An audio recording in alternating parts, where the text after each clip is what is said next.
नमस्कार दोस्तों, आप देख रहे हैं हमारा अपना चैनल ऑनलाइन स्टडी। दोस्तों, आज हम राजस्थान की कला और संस्कृति का एक मुख्य टॉपिक राजस्थान के प्रमुख मेले और त्योहारों के प्रमुख क्वेश्चन लेकर आए हैं, जो आपके पिछले किसी न किसी एग्ज़ाम में पूछे जा चुके हैं। ये इतने इम्पोर्टेंट क्वेश्चन हैं दोस्तों कि इनके आगे भी पूछने की बहुत सारी संभावनाएं हैं। अगर आपको ये वीडियो अच्छी लगे तो इसे लाइक कर दीजिएगा और कमेंट कर दीजिएगा। तो चलिए दोस्तों, हम करते हैं स्टार्ट। दोस्तों, हमारे पहले प्रश्न को देखें तो हमारा पहला प्रश्न है, राजस्थान की कला और संस्कृति में सामाजिक धार्मिक राजस्थान की कला और संस्कृति में सामाजिक धार्मिक व्यावसायिक उन्नति के साधन मेले और त्योहारों को मनुष्य की आत्मा किसने कहा। इंपॉर्टेंट है दोस्तों, एग्जाम में पूछा जा चुका है ये क्वेश्चन।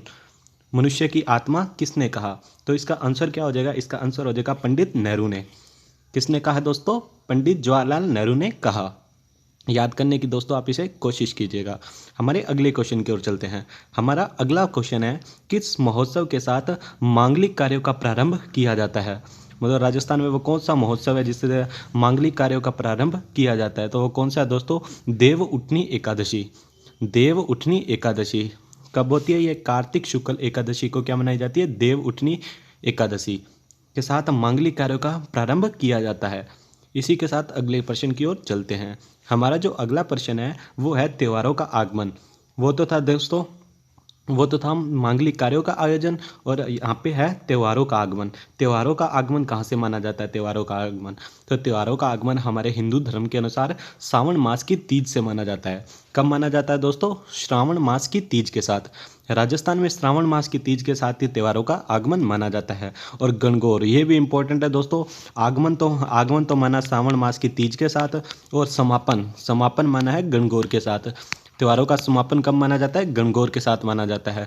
त्योहारों का समापन गणगौर के साथ मनाया जाता है। श्रावण मास की तीज के दिन क्या होता है? इस दिन स्त्रियों द्वारा अपने पति की लंबी आयु के लिए व्रत भी रखा जाता है। और इसी दिन जयपुर में तीज माता की सवारी भी निकाली जाती है। कब की बात है दोस्तों? श्रावण मास की तीज के दिन, जिस दिन क्या होता है? त्योहारों का आगमन होता है। हमारे अगले प्रश्न की ओर चलते हैं।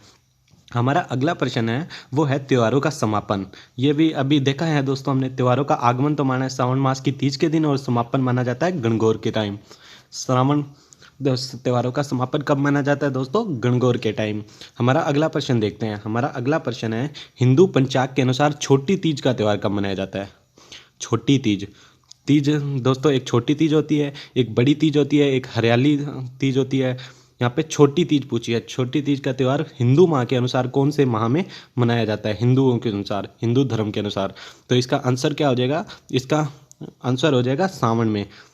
छोटी तीज कब मनाई जाती है दोस्तों? सावन माह में मनाई जाती है, सावन मास में।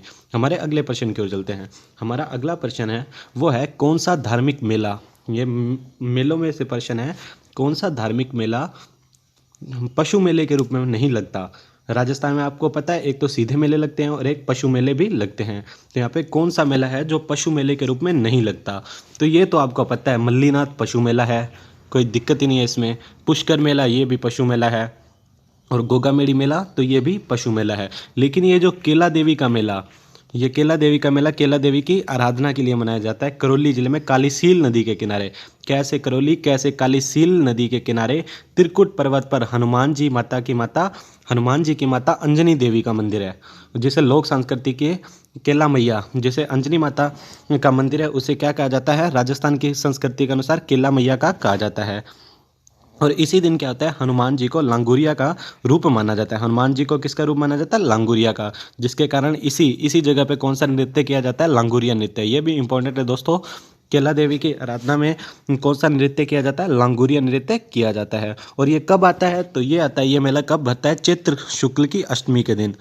चैत्र शुक्ल की अष्टमी के दिन ये मेला भरता है, और इसे राज्य का लक्खी मेला भी कहा जाता है। ये भी इंपॉर्टेंट फैक्ट है दोस्तों, ये भी आप याद कीजिएगा। लक्खी मेले के रूप में कौन सा मेला प्रसिद्ध है? तो वह कौन सा मेला होगा? केला देवी का मेला।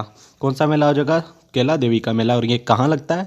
तो ये लगता है करौली में। कौन सी नदी के किनारे लगता है? तो ये लगता है कालीसील नदी के किनारे। कौन सी नदी के किनारे लगता है दोस्तों? कालीसील नदी के किनारे लगता है। हमारे अगले प्रश्न की ओर चलते हैं। हमारा जो अगला प्रश्न है वो प्रश्न है, जन्माष्टमी के दिन, शक्कर शाह का उर्स या मेला कहाँ आयोजित होता है? मतलब जन्माष्टमी के दिन जो शक्करशाह का उर्स या मेला है वो कहाँ आयोजित होता है, तो इसका आंसर क्या हो जाएगा, नरहट झुंझुनू में, जहाँ शक्करशाह पीर की क्या है दरगाह स्थित है और वहीं इनका उर्स उर्स भरता है। कहाँ, नरहट झुंझुनू में। इंपॉर्टेंट है दोस्तों, ये भी आप याद करने की कोशिश कीजिएगा। ये एक और इम्पोर्टेंट प्रश्न है दोस्तों, कनफटे बाबाओं का संबंध कौन से मेले से है। कनफटे बाबाओं का संबंध बनेश्वर मेला नहीं है, बाणगंगा भी नहीं है, सीताबाड़ी का मेला भी नहीं है, तो इसका आंसर क्या हो जाएगा, भरतरी का मेला। कनफटे बाबाओं का संबंध कौन से मेले से है दोस्तों, भरतरी के मेले से है। ये भरतरी का मेला कहाँ लगता है, तो वो देखते हैं, ये अलवर जिले के सरिस्का अभयारण्य के निकट, सरिस्का अभयारण्य के निकट ही क्या स्थित है, भरतरी की तपोस्थली स्थित है। भरतरी की क्या स्थित है दोस्तों, वहाँ तपोस्थली स्थित है। वर्षा ऋतु में भाद्र माह में ये भरतरी का मेला कब भरता है, तो ये भरता है भाद्र माह में। मत्स्य प्रदेश का सबसे बड़ा मेला है। मत्स्य प्रदेश का मतलब अलवर, भरतपुर, धौलपुर मत्स्य प्रदेश कहलाता है, उनका ये क्या है, सबसे बड़ा मेला है। भरतरी के बारे में थोड़ा सा पढ़ लेते, तो भरतरी क्या थे, ये थे उज्जैन के राजा थे, लेकिन तपोस्थली राजस्थान को बनाया इन्होंने, अपनी तपोस्थली के से राजस्थान को बनाया। और भरतरी के निकट ही क्या है, कनफटे नामों का प्रमुख तीर्थ केंद्र भी स्थित है, यहीं भरतरी के मेले के पास ही। तो भरतरी मेले का संबंध बाबाओं का, कनफटे बाबाओं का संबंध किससे हो गया, भरतरी मेले से हो गया। हमारे अगले प्रश्न की ओर चलते हैं। हमारा जो अगला प्रश्न है वो प्रश्न है, राजस्थान में किस त्यौहार पर हीड़ देने की परंपरा निभाई जाती है। इंपॉर्टेंट है दोस्तों, हीड़ देने की परंपरा कौन से त्यौहार के दिन मनाई जाती है, तो इसका आंसर क्या हो जाएगा, दीपावली के दिन। हम हीड़ कब देते हैं, दीपावली के दिन। दीपावली के अवसर पर हीड़, हीड़ यानी कि मिट्टी का बड़ा दीपक जो घर के सामने, घर के बड़े दरवाजे के आगे जो जगाया जाता है उसे हीड़ कहा जाता है। मिट्टी का बड़ा दीपक देने की परंपरा निभाई जाती है। तो दोस्तों ये थे राजस्थान की मेले और त्योहारों के कुछ महत्वपूर्ण प्रश्न। अगर आपको ये वीडियो अच्छी लगे तो इसे लाइक कर दीजिएगा, कमेंट कर दीजिएगा और चैनल को सब्सक्राइब कर दीजिएगा, जिससे आने वाले सभी प्रकार के वीडियो का नोटिफिकेशन आपको प्राप्त हो सके।